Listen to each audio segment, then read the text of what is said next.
Oke, sebelum teman-teman mulai mempublikasikan sebuah konten yang telah didesain, yang telah dibuat, alangkah pentingnya jika kita benar-benar nih mempersiapkan sebuah planning ataupun kita ini sebelum melaunching konten yang akan kita rilis, alangkah baiknya kita membuat planningnya dulu. Kita persiapkan dulu apa aja yang benar-benar dibutuhkan agar bisa hasilnya itu maksimal.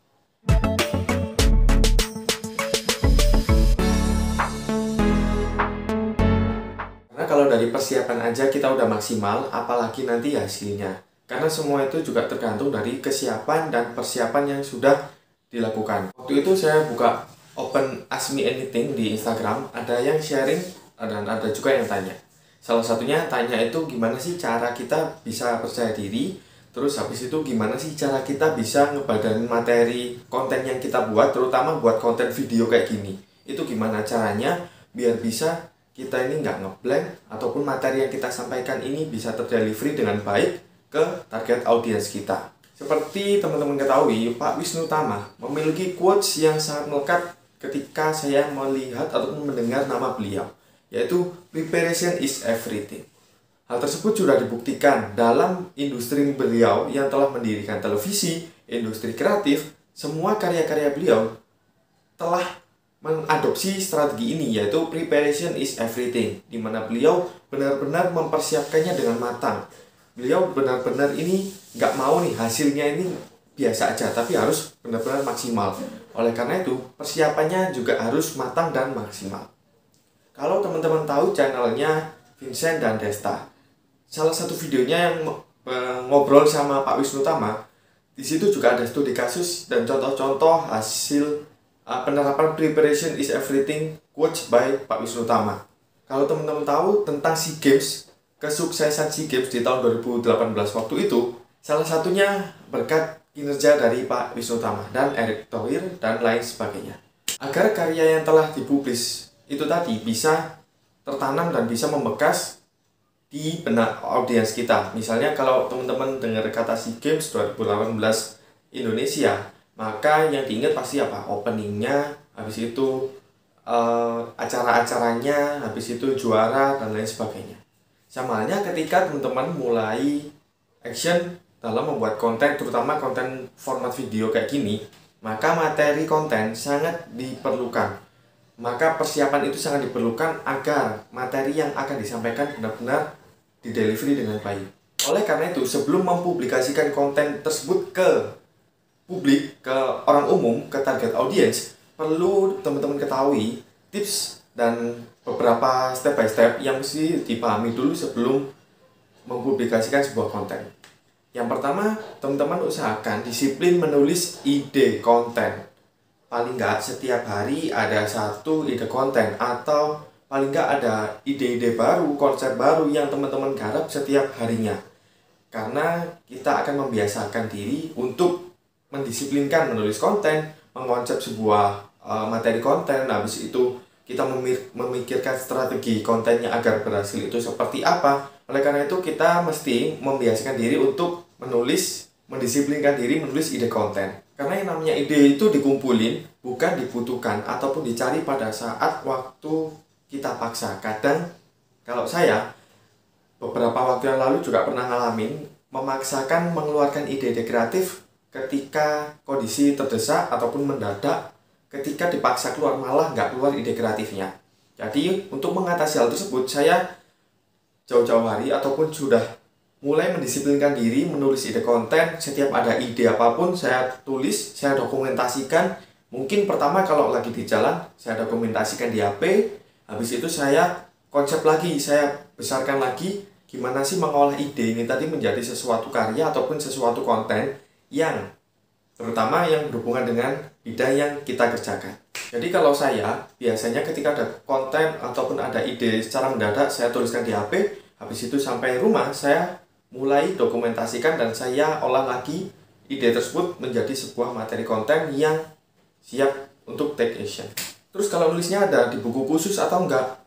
Kalau teman-teman di luar sana, terutama menjadi seorang content creator atau pebisnis online yang dia masih belum memiliki, misalnya belum punya PC, belum punya laptop, masih mengandalkan dari HP, biasanya dia membaca membesarkan ataupun mengolah lagi dari ide yang beberapa kata itu tadi menjadi sebuah konsep yang besar, biasanya di buku tulis biasanya.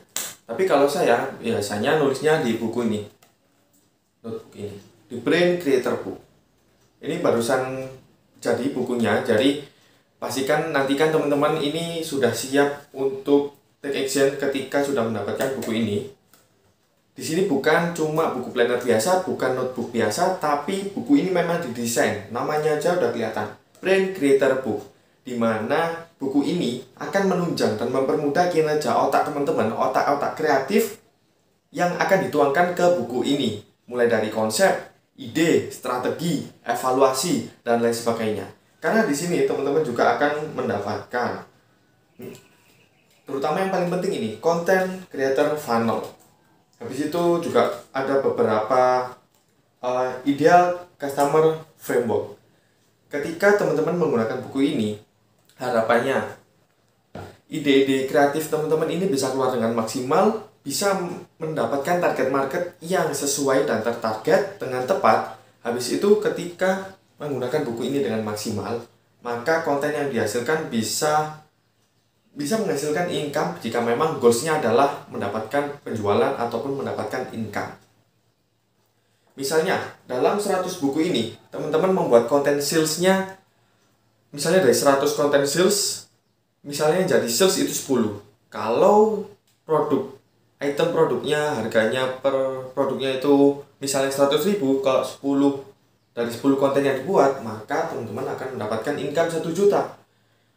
Enak banget ketika teman-teman berhasil tahu strategi berhasilnya di sini, karena setiap hari kita akan harus laporan ya, karena setiap hari kita harus 1% better every day agar bisa mencapai 100% di kemudian hari. Untuk mendapatkan penjualan, kamu nggak harus beriklan, dapatkan strateginya dan sekarang masih gratis. Terus di sini juga teman-teman bisa pahami, ada content jam framework. Oke, kelihatan ya? Nah, di sini ada rumusnya, ada formulanya gimana caranya membuat konten itu bisa melompat lebih tinggi lagi. Misalnya, kalau konten biasa itu kita habis bikin, kita optimasi, kita publikasikan. Tapi kalau di sini teman-teman akan tahu nih gimana strateginya, ada formulanya sendiri membuat sebuah konten yang bisa selain dioptimasi, gimana caranya itu konten itu bisa nyampe ke target yang tepat, dan si target itu bisa langsung aware terhadap konten yang dibikin. Misalnya, call to action-nya adalah jualan. Target marketnya, kemungkinan besar dia akan mau membeli ketika teman-teman berhasil menerapkan strategi yang ada di buku ini. Karena ini juga membantu teman-teman ketika masih belum punya PC, belum punya laptop, tapi masih mengandalkan dari smartphone, apalagi smartphone-nya cuma satu. Maka buku ini sangat cocok ketika teman-teman mempelajari framework-nya yang ada di sini, habis itu mengkonsep ide konten secara kreatif ada di buku ini, melihat panduannya, semua sudah kita sediakan satu paket di dalam buku ini. Jadi teman-teman bisa mempelajarinya lebih detail lagi, karena kita menyediakan nggak cuma formatnya berupa teks, berupa audio, berupa video, dan berupa gambar. Jadi semua format kita sediakan agar teman-teman semakin mempermudah dalam mengerjakan suatu konten. Oke, masuk ke step yang kedua, yaitu biasakan teman-teman ini gladi resik terhadap suatu konten yang akan digarap. Manfaat ketika kita bisa gladi resik terhadap suatu konten yang akan digarap, yang pertama, materinya akan jauh lebih matang. Yang kedua, kita bisa tahu materi ini tuh enaknya diapain lagi sih, kita explore apa, ataupun kita perlu penekanan apa, intonasinya seperti apa, karena kita yang tahu materi konten kita. Kalau gladi resik membuat konten formatnya video kayak gini, mungkin beberapa kali take teman-teman bisa agar hasil yang didapatkan juga maksimal. Kalau misalnya nggak lewat take, bisa lewat tulisan. Misalnya gladi resiknya teman-teman, ide-ide kreatifnya dari sini yang mau diomongin. Habis itu teman-teman dokumentasikan, ditulis di Brain Creator Book ini. Nah, habis itu ketika teman-teman misalnya gladi resiknya itu inginnya lewat audio, rekaman audio, ya udah teman-teman pakai tools ataupun aplikasi buat merekam audionya. Tapi kalau saya biasanya ketika ada ide konten, saya konsep di sini, di Brain Creator Book-nya.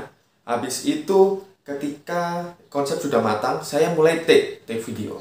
langsung take video agar tahu kondisi ketika saat perekaman video itu seperti apa. Kalau memang hasilnya kurang maksimal, saya akan ulangi lagi sampai benar-benar maksimal.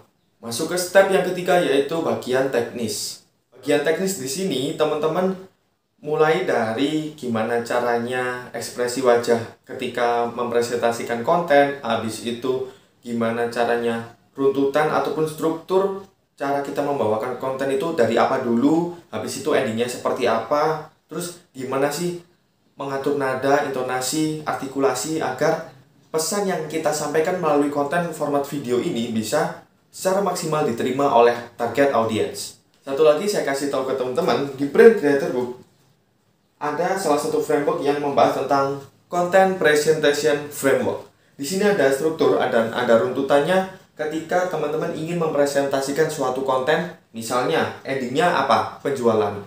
Di sini sudah ada strukturnya dan teman-teman bisa langsung aplikasikan dan disesuaikan dengan bidang yang teman-teman jalani sekarang. Misalnya di sini ada show the problem, show the messenger, habis itu show the solution, show the opportunity, show the value, dan yang terakhir show the call to action. Jadi ada runtutannya jelas. Mulai dari yang pertama kita menjelaskan dulu apa sih problem yang sekarang dialami oleh target market. Habis itu kita membangun kedekatan dengan target market kita. Habis itu kita mulai menceritakan solusi yang memang tepat bagi mereka. Habis itu gimana caranya kita menambahkan value yang ada di dalam konten tersebut. Setelah menjelaskan value-value yang ada di konten tersebut, si audiens mulai aware dan mereka mulai akhirnya membutuhkan produk teman-teman. Kalau misalnya konten yang dibahas ini adalah konten jualan, maka call to action-nya adalah membeli produk tersebut. Misalnya, saya kasih contoh penerapan dari Content Presentation Framework ini. Oke, dari yang pertama, misalnya teman-teman, ini contohnya. Problem yang sering dialami oleh teman-teman semua, karena yang menonton video ini adalah seorang pebisnis online, content creator, atau orang yang ingin mulai terjun di dunia digital, entah menjadi seorang pebisnis ataupun menjadi content creator. Problem yang sering dialami adalah, terutama yang buat pebisnis, yang pertama, ingin mendapatkan omset lebih besar dari sebelumnya, penjualannya laris terus setiap harinya, tapi trafficnya masih sepi. Bahkan, untuk budget beriklan aja masih belum ada. Selanjutnya, problem yang dialami oleh content creator adalah terlalu terpaku mendapatkan income ataupun penghasilan dari Google AdSense dan YouTube AdSense. Dua problem besar yang dialami oleh pebisnis online dan content creator itu bisa menjadi satu solusi yang saling menghubungkan satu sama lain. Si pebisnis online membutuhkan traffic agar dia bisa mendapatkan tokonya rame dan produknya bisa laku. Si content creator nggak mau mengandalkan income dari Google AdSense dan YouTube AdSense aja. Tapi di antara dua problem ini, saya punya solusinya yang terbaik buat teman-teman, yaitu menjadi seorang content creator trainer, di mana membangun kerajaan bisnis online melalui jalur content creator. Ketika benefit sudah kita sampaikan seperti ini, ataupun solusi yang sudah kita sampaikan seperti ini, kita mulai masuk ke bahasan value-nya. Contohnya kayak gini. Ketika menjadi seorang content creator trainer, beberapa value yang utama yang nggak dimiliki oleh content creator lain dan pebisnis online lain. Contohnya, membangun personal branding secara maksimal di sosial medianya. Yang kedua, memiliki kolam traffic sendiri. Jadi ketika teman-teman ingin mempromosikan produk sendiri, itu sudah punya kolam trafficnya sendiri. Maka menghemat budget iklan, menghemat biaya kos untuk hire karyawan ataupun tim. Yang selanjutnya kita bisa ketika promosi nggak perlu takut boncos, karena followers ataupun target audience yang ada di sosial media kita itu adalah menjadi hot market kita ataupun menjadi calon pelanggan secara potensial. Nah, peluang itu bisa teman-teman dapatkan ketika menjadi seorang content creator trainer. Semua fasilitas dan semua kebutuhan yang teman-teman butuhkan menjadi seorang content creator trainer sudah ada di Content Heroes Tribe. Join sekarang, kesempatan ini terbatas. Sekarang masih gratis. Nggak tahu kalau video ini sudah tayang. Apakah sudah full? Cek sekarang, mumpung masih nonton video ini. Nah, itu tadi salah satu contoh penerapan dari Content Presentation Framework, salah satu modul unggulan kita yang ada di Brain Creator Book. Nanti teman-teman tinggal sesuaikan dengan kebutuhan yang dibutuhkan itu seperti apa. Simpulannya dari ketiga step yang sudah saya jelaskan di awal, yang pertama, disiplinkan mulai nulis ide konten. Yang kedua, kita biasakan gladi resik agar materi konten bisa maksimal. Yang ketiga, kita mesti tahu gimana secara teknis, cara presentasi yang baik itu seperti apa. Semuanya sudah ada di Brain Creator Book.